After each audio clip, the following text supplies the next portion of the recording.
Auzubillahiminash-shaytanir-rajeem. Bismillahir-rahmanir-rahim. Assalamu alaikum. Ji ayanum. Pakhair agale. Ni hao. Churashumbe. Washmale. Ohio Gonzaimas. Guten Morgen. Hola. Bonjour. Privyet. Kaifa hal?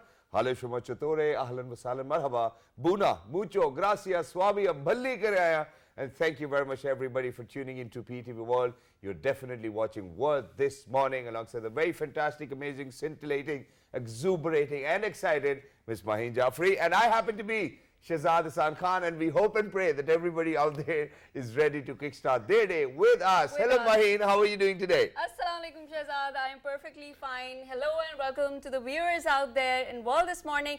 And Shahzad, I'm very excited today. Why? I'm not going to disclose it right now, but I will disclose it in the program. So what have you been doing over the weekend? Oh, all right. Over the weekend, so, you know, every time whenever weekend is approaching, I don't know, one way or the other, I still am looking for that one single day where I'm going to sleep enough. But I think that, you know, just because of the fact that every single day we have to wake up for our viewers in 46 different countries, I am in that habit of waking up at early in the morning. And, you know, once if I'm up, it's really very important for me to have breakfast. So I go, wake up my mom. And then you cannot go back to sleep. And she's usually up, you know, so what she does is, so rather than calling the chef or the cook in, she will cook some food for me. I'll have it, you know, just watch something on Netflix, do something, and then go back to bed. Okay, and that's it. Yeah, that's my patent routine, and that's something which I do. But this weekend, fortunately, I was working, alhamdulillah, I was traveling to Lahore, and it was great. So I did two events, you know, one was on the 26th and the other was on the 27th. And it was just fabulous to be there. I got to see a lot of fans. I got to see a lot of people. Everybody was just enjoying. Today I happened to see your Instagram account. It was amazing. Wow, so much fan following do you have? Thank you very much for saying that. And I wish that it kind of increases every single day, because we do have people over here in the studios whose fan base is increasing every single day. But before we kind of get started with the program, Maheen, I have a few questions for you. Yeah. So today, in fact, not just today, I think it was like 4 or 5 days ago, I was in a conversation with this young boy, and this young boy came up to me and he was like, hey, you know what, Shahzad bhai, so you're very modest, you're very humble. What do you do to keep yourself modest and humble? Now, that's one question which I'm going to ask you first, and then I will let you know how I answered that boy. Can you please just initiate the... All right, so I'm going to initiate it myself. So he wanted to ask whether, you know, how come you're so nice to people that, you know, you can have a conversation and you do not make us feel like as if we are talking to a star or somebody like that. So I had a very simple question. I told him to polish his own shoes. That's it. Oh, that's And that's one thing which I've learned by doing myself as well, even though I'm not very good at it. But I still managed to do so. Well, but I've never given this opportunity to either my wife, to either my mother, to my brother, or anybody else. Because if for something which I cannot do by myself, by my own hands, I cannot allow anybody else to do it for me. So I have to do it myself. And this gives me humility that this is what we are. This is such a beautiful thing. I think staying humble is so important, and that is what connects you to people. That is what makes you a member of the community, not just to take care of the loved ones, but also you can do so much more just by being humble. This is one small little thing that if we inculcate in our lives, we can go a lot more and further. Exactly. And in addition to that, you know, so there's one more thing. Imagine, so which tree do you think bears the most fruit? That's a question for everybody. You know, for all of those viewers who are out there, you can even write to us, which tree bears the most fruit? Ladies and gentlemen, the only tree which is going to be bent towards the earth will be bearing the most fruit as well. So please make sure that once you achieve something in life, all you need to do is put your head down and keep on focusing on the goals you have in your life, and make sure that you change the society around you as well. Which is why these days over here in Islamabad, since it's spring, the flowers are beautiful. Flowers are beautiful, beautiful colors everywhere, and we are getting these beautiful vibes. So take out your cameras and just go out for a walk and take photographs. Exactly. And before you do that, ladies and gentlemen, we have actually done this bit for you as well. So we're actually going to share a package with you guys, and where we guys will let you know how beautiful Islamabad is these days and how the spring is actually blossoming all over Islamabad. Let's go, let's take a look. And once you guys will come back, we really need to talk about all of those flowers who cannot actually blossom just because of the fact that their parents didn't do the right thing. We will be talking about that, but after this one.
Wow, that was beautiful, you know. So we did a bit of research ourselves, and then we sent in our reporters and people, our team, so that you really didn't actually had to step outside. But if you are, please make sure that you take your camera with you. You can have some lovely posts for your Instagram, and you can increase your followers. Exactly. Shahzad, what were you talking about, those flowers that don't blossom? What was that? All right, thank you very much for reminding me, Maheen. You're a great addition to the team. First of all, I really need to appreciate over here. You put in a lot of effort as well, which I believe is great and brilliant. Thank you so much. And, you know, so it is very sad indeed in the first place as well. And ladies and gentlemen, may it be my ignorance, but, you know, I never actually got a chance to go meet somebody who would have such in-depth research about such flowers. Now, let me just put it straight as well that there are a lot of genetic disorders, ladies and gentlemen, over here in this part of the region. And there's one major cause for all of these genetic disorders, and that is cousin marriage. And Maheen, whenever we speak about cousin marriage, there are a lot of other problems which do definitely correlate with them as well. For example, you know, child marriages in the first place where parents do not think, and then it's all about honor and dignity. Honor and and hey, you know, social pressures, I yes. agreed with your mamu or chachu or uncle, and we really need to do It's a matter that. of ego. They become, you know, these Exactly, and egoistic egos kind are of people. fragile in our region as well, and not just that, you know. So for one, obviously, you know, where while, for example, if I have a daughter, you have a son child, and then, you know, if we happen to be brothers and sisters, you're like, hey, you know what, let's get them married, and then I agree. And That then would be arranged right from the Exactly. childhood, and that has got nothing to do with any kind of logic, or, you know, even we don't wait for them to grow up and, you know, think something logically. True, and not just that. So imagine even if I grow up and I'm not doing anything, I'm not earning, I'm not educated, and my parents now think, hey, you know what, there's only one way to settle him down, and that is to get him married. Iski shadi kara do. You know, so ladies and gentlemen, today I believe that it's going to be a very important day. It's going to be a historic moment for my program as well, because for the last 9 years we never spoke about this issue, and this is a prevalent issue. It's an epidemic in itself, and it's going to put a lot of burden onto the hospital care system as well in days to come, and nobody's talking about it, and we seriously want to bring true attention to it as well, where we really need to consider how we can get rid of all of those stigmas and challenges which we have. But in-depth research will definitely come from this amazing guest who have made his way all the way from Germany, ladies and gentlemen. He's been here for quite a few years over here in Pakistan, which is why he was able to do a lot of research. So first of all, we obviously want to get to know how genetic disorders kind of come into being. And then, for example, if I have to give my own example, I have an underlying condition. I've spoken about it quite a lot of times on television. It's leukemia. Even though, you know, my parents aren't cousins as well, so, you know, there can be other causes. But imagine half of the population over in Pakistan, ladies and gentlemen, go through hypertension, they go through cholesterol issues, they do not exercise. There are a lot of other problems as well. There's Down syndrome in children.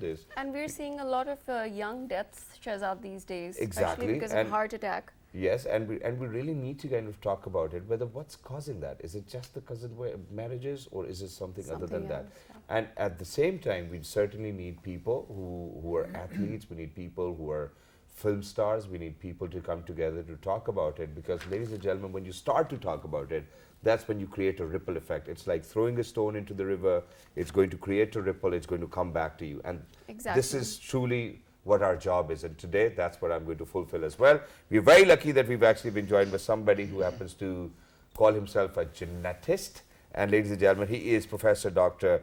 Arndt Rovs. Hello, assalamu alaikum, good morning, how are you? Good morning, I'm doing very well, thank you. First things first, so do you think that's the right word, genetist? No, geneticist. Geneticist, yes. So I wanted to correct myself, and which is why I said, hence, I haven't even spoken a single word about it as well for the last 9 years. And today, when I got the opportunity, ladies and gentlemen, here we are correcting ourselves in the first place. Geneticist. Geneticist. Is that true? That's All right. perfect, but the title is not so relevant.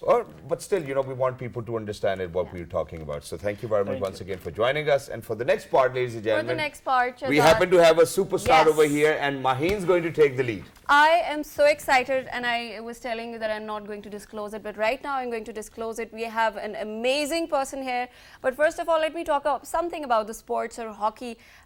We've got this game going on in Pakistan from, you know, past decades. It's a national game? And yeah, it's a massive game, and we have legends like Nasir Bundi, like Hassan Sardar, like Samiullah, who's also called the Flying Horse. And but right now we have a legend from Europe who happens to be world's greatest forwards in the history of hockey. And here we have Mr. Stefan Bloscher. Welcome to Well This Morning, sir. Thank you very much. How are you doing? Very fine. Very early in the morning, but I still feel good. Wonderful to have you both gentlemen over here. It feels great. It feels honored to have you in the first place because I happen to be a sports broadcast journalist myself.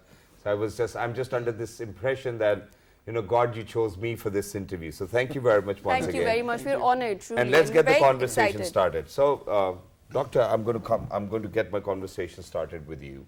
Now, we're talking about genetic disorders over here. So first of all, let us just clear this misconception whether genetics can cause an illness or genetics only cause a disorder. Well, I guess that is just a definition. Yeah. And I would say the definition is not really relevant. Typically, we call it a disease or a disorder. All right. These are the official professional phrases we are using. So we have fantastic names for these several thousands different diseases we have, and typically it ends with disorder or with disease. All right. So Therefore, it does not have to do anything with genetics. it has not primarily to do something with genetics. It's just following the typically unified international way how to name a problem to the human beings. All right. So that everybody can refer to it in the same way as well. Exactly, I think that's exactly, sorted. Now, moving on to the next part. So you've been over here in Pakistan for the last how many years? Roughly 10 years. 10 years, a decade now. Very That is regularly, amazing. typically once per quarter. Yeah. Exactly. And obviously, so you've been talking about genetic disorders. You've been making sure that you go to different places, you do your own research. So first of all, let's get the research sorted. What have you figured out in the last 10 years? How much of population is actually suffering from genetic disorders over here in Pakistan? Yeah, let's first clarify a little bit the phrases and the names and the wordings we should use, and therefore thanks for addressing this. On the one side, we are typically talking about the so-called rare genetic diseases. The naming is a little bit confusing because you will learn quickly during this morning session that especially in Pakistan, but also in other countries, those diseases are not further on rare diseases. All right. The naming of rare disease is based just on the definition we are using, especially in Japan, Europe, and the US. In Europe, we have it named as a rare disease if it's less frequent than 5 in 10,000. All right. And on the other side, we have the very frequent disorders like hypertension, you mentioned it, obesity, rheumatoid arthritis, some autoimmune diseases. But also for those diseases, we are learning better and better that there is a significant contribution coming from the genetics. All right. Take the cancer as an example. Different forms of cancers have different quantities of contribution coming from the genetics. The second definition where we should be very clear, genetic means all of the genetic information that is being given in your body is typically following exactly the same rule and exactly the same way how it is being documented, how it's been archived in your cells. So if you are taking either cells from the skin or cells from the blood, for example, you can analyze those sequences and you are always ending up with the same information if you do it technically in the correct form. So that is the basis how we are able to do genetic testing and the analysis of the cells of the bodies of the affected or preventive ideas following of the individual. Right. And last but not least, whenever we are talking about genetics, we are using two different categories, and so, sorry for bothering you a little bit No problem. with the details of the science. That's what we If want. there is That's a what we want. direct relation, gene to disease, we call it a monogenic disorder. All right. And I would expect that today we are especially talking about the monogenic diseases, because these diseases we understand from the biology and from the medicine perspective very well in the meanwhile. And on the other side, we have the, again, more frequent disorders, cancer, hypertension, obesity, diabetes, where we are talking about polygenic disorders. That means several events, several changes in the DNA, we call it mutations, have to come together. And only if they are happening together, then you have an increased risk to develop the disease. All right. So what you're trying to tell over here, or what you're trying to share with our viewers, is that there are two types of genetic disorders. One's polygenic, Exactly. and the other one is monogenic. Monogenic, as well. perfect, yeah. And today we gather over here to talk about the monogenic ones as well. In because the they majority, let's talk about the monogenic. exactly. So to begin with, what kind of disorders are we talking about when we talk about monogenic disorders? On the one side, these are disorders that are typically starting to get clinically relevant either directly after birth or in the first 5 years of the life of a child. All right. Number one, those diseases can affect every and each organ you might think about. Typically, we have the brain in front of our eyes if we are talking about those diseases, but the monogenic disorders can affect the heart, the skin, the liver, the bone, the spleen, all of the organs. Almost everything. Everything, the eye. You may have heard about deafness. Deafness is a huge problem, especially in the Pakistani population, for a significant percentage of children.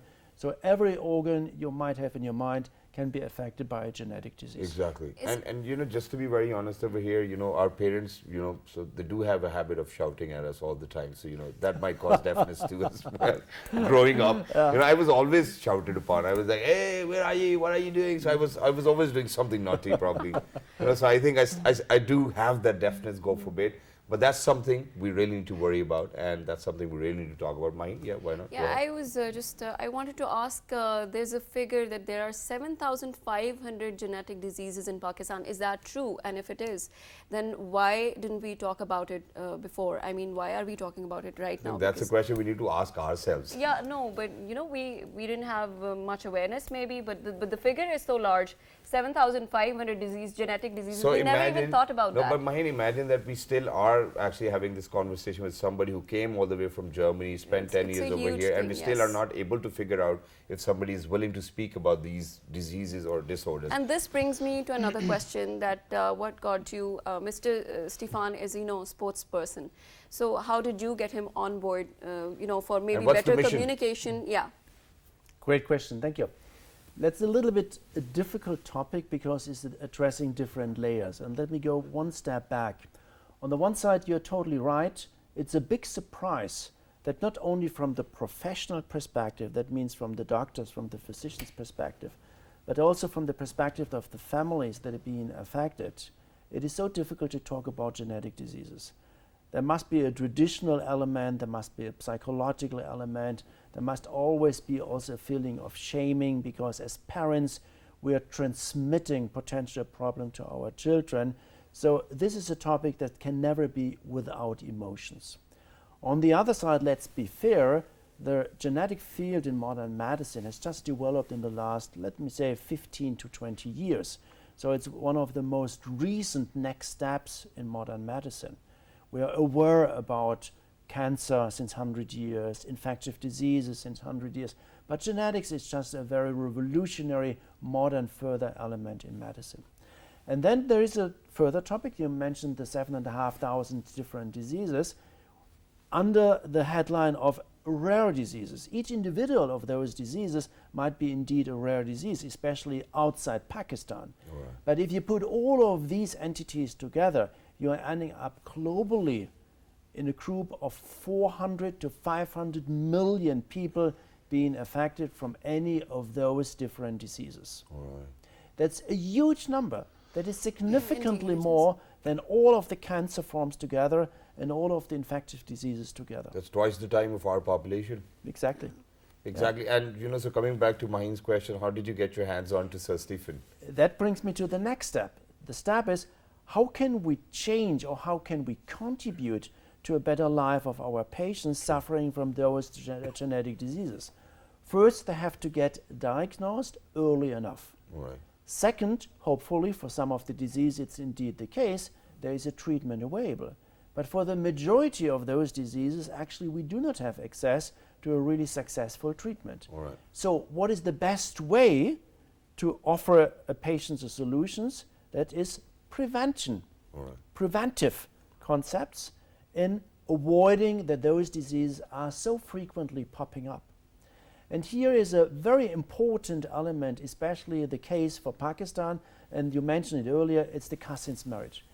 Cousins marriage in a country like Pakistan is contributing to the fact that those diseases labeled outside Pakistan as rare diseases are in the meanwhile frequent diseases, because they are 40 to 100 times more frequent compared to any nation, any country outside Pakistan. If we're talking about prevention, it means typically first we have to understand the numbers.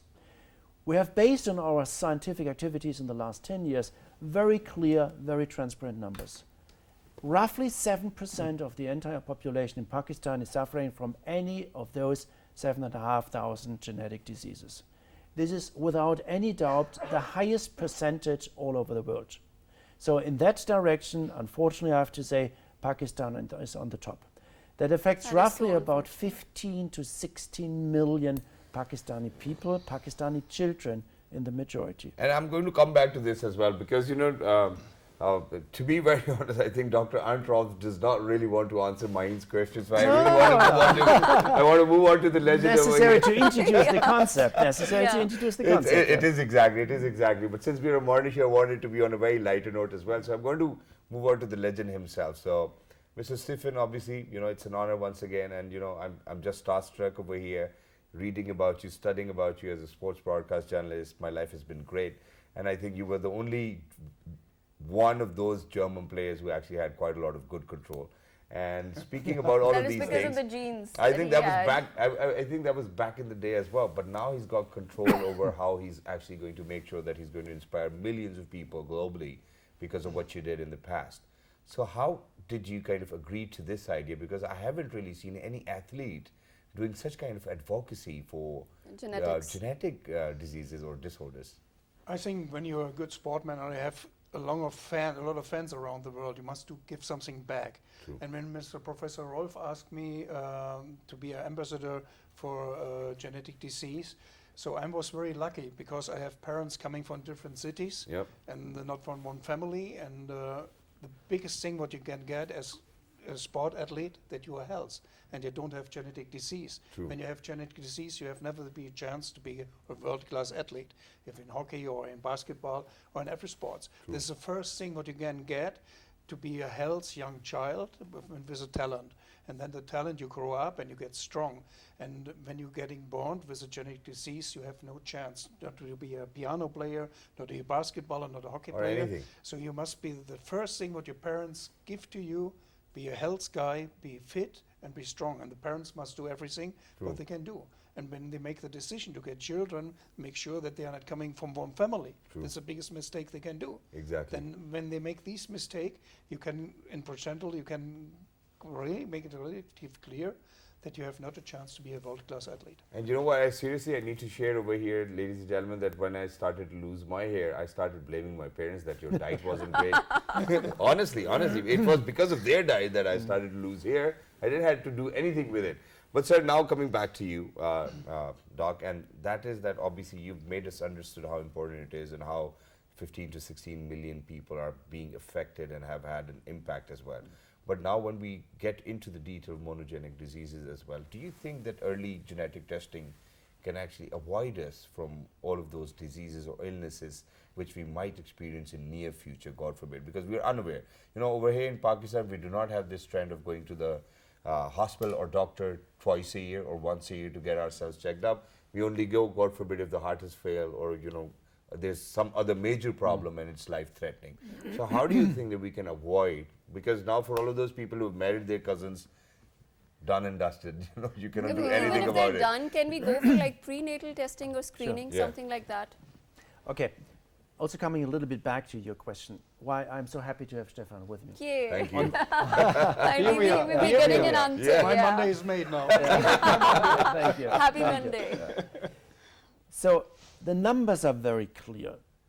The genetic diseases are really, I call it in the meanwhile, the silent pandemic to Pakistan. All right. We have even not any evidence that the numbers are going down. The numbers are further increasing. Alright. And we can now, in the Strange. meanwhile, make some mathematical calculation where it's very clear in the next 15 years, Pakistan will reach the level of 10% of the population affected by any form of a genetic disease. We have not been successful, to be honest to you, in the last 10 years to convince any strong political decision maker or any other decision maker to take this on his or her daily agenda, to make it transparent, to improve the understanding of awareness and education. And that's exactly the reason why I thought, okay, rational arguments evidently in an emotional topic are not the right solution. Yeah, True. they're And not why do I call it emotional topic? Because it's clear wherever you have tradition, wherever you have social pressure, wherever you have the expectation situation from your own family, you cannot act independently, nor it is without emotions. True. And therefore, Exactly. the concept is very clear. We have to bring the better understanding of the importance of genetics and actually the burden of genetics to the Pakistani people more in a positive label. And what is the best positive label than sports? Yeah. Having a hero, having an athlete I'm admiring, True. that was accompanying maybe the first 10 or 15 or 20 years in my life, who is communicating to me, this is an important element, we have to pay more attention and we have to increase the awareness. Right. Therefore, it followed the idea, let's make famous athletes like Stefan ambassador for genetics, improving the belief how important it is that we understand that we are getting better educated in and for genetics. That That's is a the lovely reason why we are strategy. together sitting. That is why. Thank you very much. Wow, I think now the Monday is being made as well from both ends. Yes, we're making sure that both ends meets, ladies and gentlemen, and that's what we're trying to do over here. Thank you very much for giving us a legend and giving us the opportunity to interview a legend alongside you as well, because Exactly. for what you're doing is going to save a lot of lives, even probably if now, God forbid, I think in near future, because if we have to kind of talk about something which is that serious, I will continue to do so, and this will always be a platform, and we would always want you to come over here whenever you feel like. But now let's talk about how testing can actually help us avoid those diseases. And God forbid, when we talk about monogenic diseases, you know, what are the most common ones? Well, there are especially the metabolic diseases. We call metabolic because they are affecting any path in the metabolism in the body. Therefore, we name it metabolic diseases. They are most likely, at least according to our data from the last 10 years, the number one, followed by all of the diseases that are affecting the brain. Therefore, typically, whenever you are talking with a geneticist, they have their specialization, the metabolic or in the neurological disorders, as we call it. But again, let me repeat it, genetic disease can affect all organs in the body. Yeah. That's very clear. And are the symptoms same as like in other diseases, the genetic diseases have same symptoms like in epilepsy or a heart stroke? In a given way, you can say every symptom you see outside the genetics, like epilepsy you mentioned, like hypertension, like dysfunctionality of the liver, like problem with the heart, you can also expect to see as a consequence of a genetic disease. Coming back to your question, what can we do to prevent? Yeah. Early diagnosis. Yeah, and before you give that away, we really need to head out towards a short break, and once we guys will come back, we'll definitely talk Wonderful. about that. So, ladies and gentlemen, you've heard it from the horse's mouth as well, where he said that, you know, it can actually affect any of your organ. You know, so it actually kind of evades the question or the need of the question whether what kind of other illnesses fall in this category. You can, God forbid, get terribly ill, and God forbid, any of your organ can actually be impacted by that as well. It's serious. We really need to take action. I think time is Exactly. now. We're heading out towards a short break. Don't go anywhere, because if you want to save your future generations, we have the right guy over here in the studios. Don't go anywhere. Good morning. Good morning.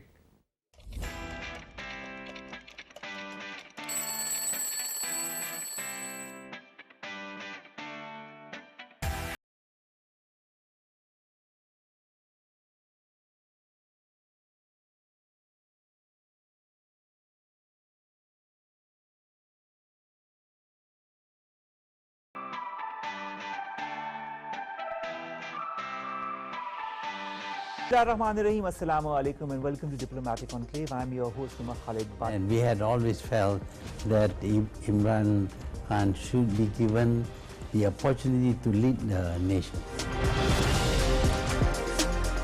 The vision of every Prime Minister to leave a legacy that he can be looked up to.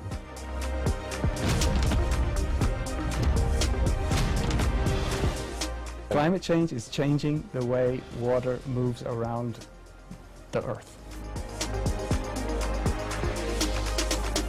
By having diversity, we have also to try to understand each other.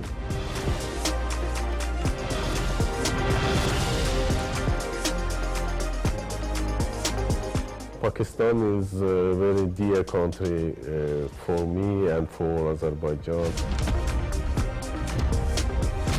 The European reconstruction is a decade-long work, and it's still not finished now. If there would be a high-speed train going from Kabul, through Islamabad, through Lahore, to Delhi, to Bombay, all of your countries would grow further, become more stable. Any government in power want to address the needs of all of their citizens.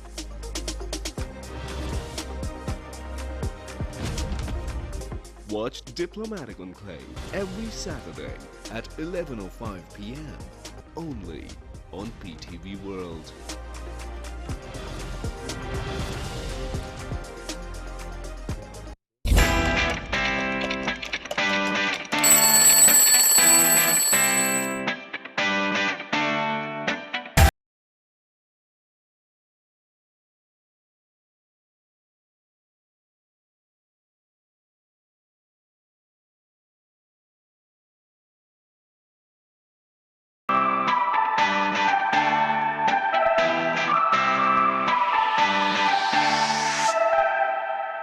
All right, ladies and gentlemen, welcome back. Thank you very much for staying tuned to PTV World. You're definitely watching World This Morning alongside the very excited Shahzad Hassan Khan and the very knowledgeable Miss Maheen Jafri. And ladies and gentlemen, just being generous. Yes, we are still in conversation with one of those gentlemen. We so wanted them to be on the show as well. He happens to be Dr. Arnold Rolfs as well. And not just that, alongside him, the superstar, the legendary hockey player, all the way from Germany, ladies and gentlemen, he happens to be Mr. Stephen. So once again, welcome back.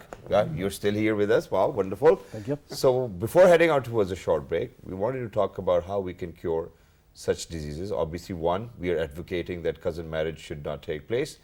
But before we kind of get into that, how much percentage of cousin marriage you would refer to as illnesses which have been caused by cousin marriage?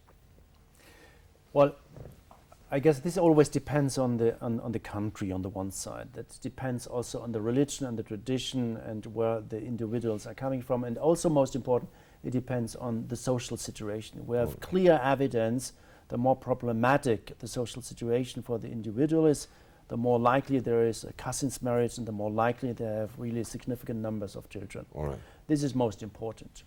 Therefore, I can only repeat it. What we have to do is we have to improve the awareness of the problem, especially for Pakistan, and we have to improve the education. The better you are aware, the more likely you have a chance to change this behavior of the cousin's marriage. This is really of importance. And therefore, whenever we are talking about what can we contribute, first we need the numbers, second we have to find ways to communicate properly the numbers, and second, it is most important to find ways to change the behavior of the people. True. This is very clear. And let me add one important number again. The economy and the economic success of a country massively depends clearly on the numbers of consanguinity rates you have in the individual countries. WHO and UNESCO have published several times the numbers that are showing the massive burden coming from those diseases to the societies. Wow. And now let's move on towards how do you think that we can give cure to people by genetic testing? First, we have to diagnose. Right. And that's only once we have diagnosed, we can treat. Therefore, it is very clear everything starts with the diagnostics. So what about gene editing? Is it possible to like pinpoint some problematic area in the gene and then replace it with something, maybe a better thing in the gene?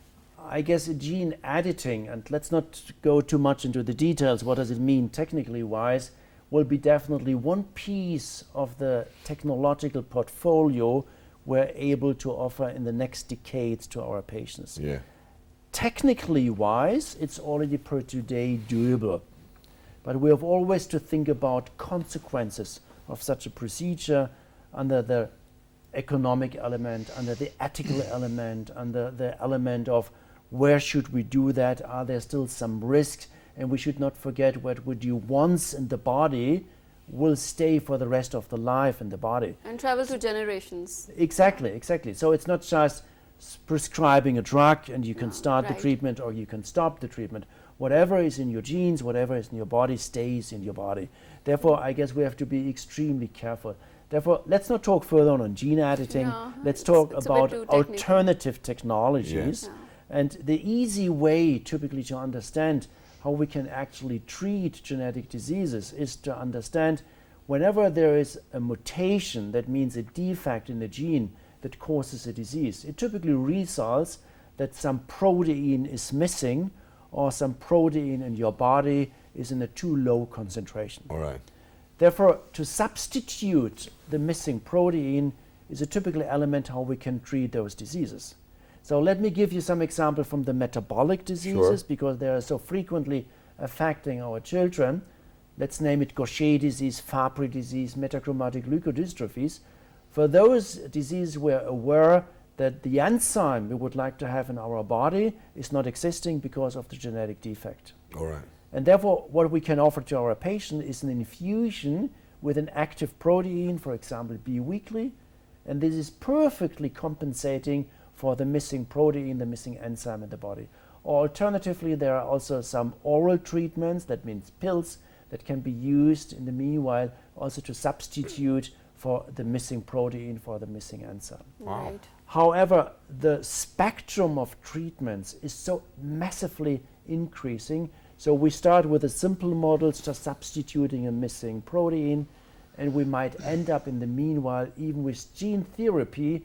That means exactly what you mentioned, maybe with the gene editing, that we are substituting the defect gene with a functional gene. I was very proud to realize that in this December last year, the first genetic trial, that means the first genetic clinical program, was running in Pakistan, in Karachi, for a genetic disease called spinal muscular atrophy that is exactly reflecting now the most modern concept how we can treat in the future our patient with genetic diseases. Wow, that's wonderful. And any side effects for that? Actually not known, All but right. again we have to be aware that it is a lifelong active treatment in the best case, where we have now to analyze in clinical programs, are there any long-term side effects? All right. But surprisingly, or just underlying the safety of those methods and technologies, nothing relevant has been described worldwide, also to the best of my knowledge, not for the patients from Pakistan. Wow, that's wonderful. But it gives hope to a lot of people as well. As we said does early, ladies and gentlemen, in the earlier conversation, how 15, 16 million people have been affected by it as well. So I think it's all about making the right choice and, getting yourself tested. That shouldn't be a problem as well. And, once you're tested, you would know what can happen or, God forbid, will take place as well. True. But very quickly now, since we've covered that, I want to move on to Mr. Stephen over here, because you've had a long journey. You've been to Islamabad before, you've been to Peshawar, you've been with the Hockey Federation, and you've been to Lahore yourself. You've had a dinner or something. You were playing with 200 underprivileged children as well. How was it for you? How was your experience of Pakistan now versus back in the day? Yeah, first time I was in Pakistan, this was 1980. I was a 20-year-old boy. I played the Champions Trophy in Karachi. And now 30 years later, or 40 years later, I come back. I'm still very impressed of the hospitality, of the friendliness of these people here.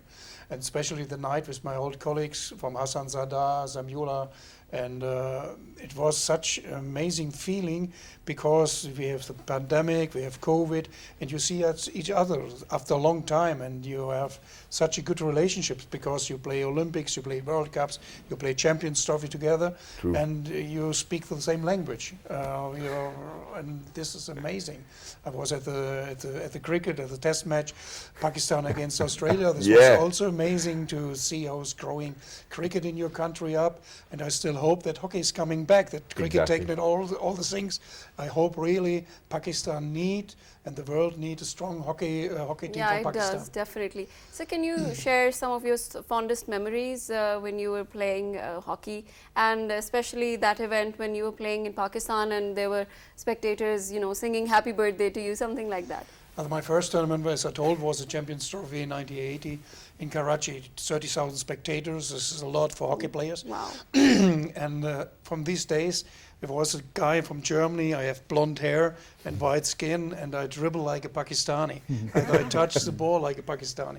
And since 20 years, 30 years ago, my nickname is White Pakistani. White Pakistani, wow. So, and the specialist moment in my career was my 30th birthday. This was my 250th test match. Wow. This was the 25th February 1990.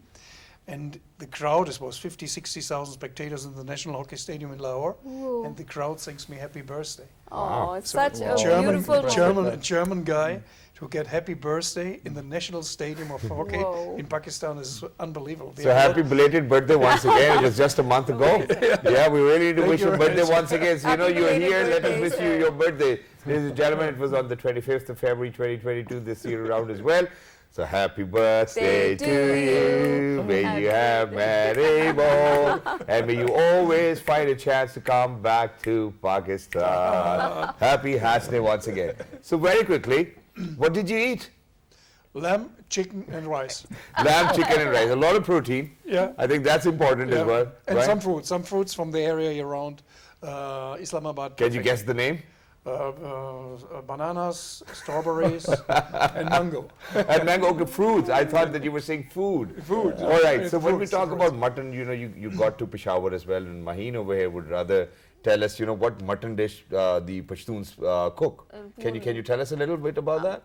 I've been in Islamabad throughout I mean, my it's all right. life. It's rosh, yeah. It's rosh. Yeah, rosh. Did you guys eat rosh or mutton kadai? I eat Or something lamb, like chicken, Both. I eat lamb, chicken, and rice. Lamb, chicken, rice, and chicken, and rice. something like namak Yeah, you're from Namak Mandi, right? mandi. I don't know, did you guys take them to Namak Mandi? Yes, they did. You know, we have an entire team over here who are actually making sure that their tour just goes very sound as well. What about you, Doc? What have you been eating for the last 10 years? Lamb, Lamb, chicken, rice.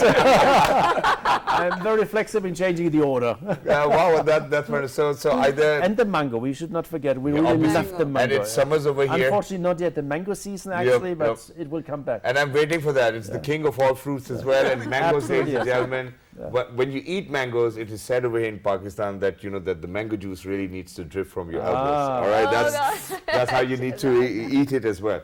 But very quickly, because you have been here for the last 10 years as well, how have you found Pakistan yourself, the people over here, and the hospitality? Yeah, I guess that's exactly the most important keyword, I would say. It's the hospitality that is really so overwhelming. And I would not like to name specific cities or specific areas where I might see difference. I guess there are for sure some differences, but the hospitality is really overwhelming on the one side. And on the other side, you mentioned that in your intro, I guess being humble is really also an element I see in a clear difference to the majority of the other countries worldwide. And where is this coming from? I guess it's on the one side a consequence of the history, but it's also a consequence of being interested to change life, but never forget where you are coming from. True. And this is really something I absolutely appreciate. And to be honest to you, also visiting Pakistan makes me humble. Wonderful. Because if I'm coming from Europe, from Germany, where you might have the impression everything is regulated, everything is organized, everything is so easy doable, and you're coming to a country like Pakistan where you're realizing some of the topics are not yet solved, not yet regulated. True. Nevertheless, the country is working. True. A significant layer of resilience against problems that makes me humble.